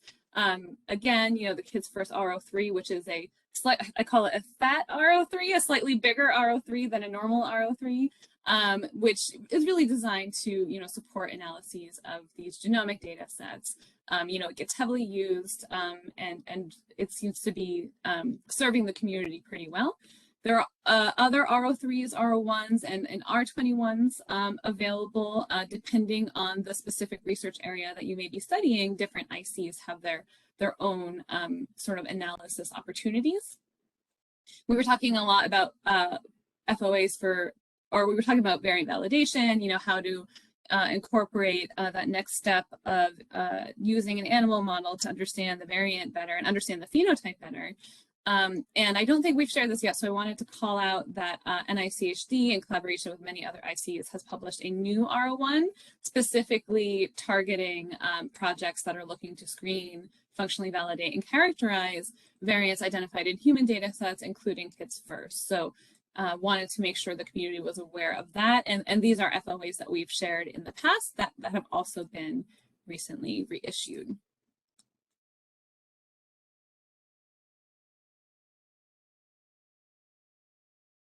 The slides and the recording will be made available. I think what we'll do is we'll send out the slides right away as soon as we can after today, so that you have it as a registered attendee.